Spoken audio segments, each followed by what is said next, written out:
Do you feel like there's too much hype, though, around AI, doctor? There has been talk that AI will help us cure all manner of diseases within the century. Are we overshooting its potential? Well, all of these things have life cycles of hype and despair and then back to a even point. And AI, if you look historically, it's been through decades of hype that then ended in despair. I have to admit, I'm an enthusiast right now that we're going to see tremendous progress in a short period of time. It's sort of a tipping point, if you will. Will it cure all of our ails? No. Will it create new problems? Yes. Um, hallucination of generative AI is an example where you get going and it starts making things up that you didn't want to be there. The recent problems at Google with drawing pictures that were incorrect because of the way the algorithms were biased is another good example.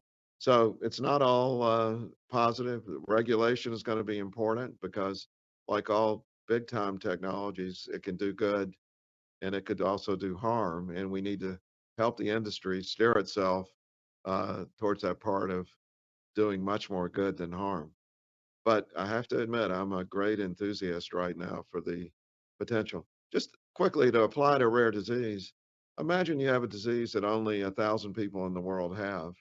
Right now, whether the right diagnosis is made is mostly a matter of were you lucky enough to see a clinician in a particular clinic at a particular point who happened to be thinking beyond what most clinical people would think about. In the future, generative AI should give that clinician access to the world's literature instantaneously and also enable um, finding out when you present with a situation that's not common that you may have a rare disease of a particular type. We're seeing hints of that in what I think is a spectacular project at NIH in the undiagnosed rare disease project being done there. And then beyond that, it can say, let's hook you up with all the other people that have your same problem. So you can find a company working on a treatment and you can get a clinical trial done. I don't think we're that far away from a situation that would look radically different. Most people with rare disease now undergo what they call a diagnostic odyssey, where it takes multiple visits and often misdiagnosis through many episodes before the diagnosis is finally made. I think we can change that.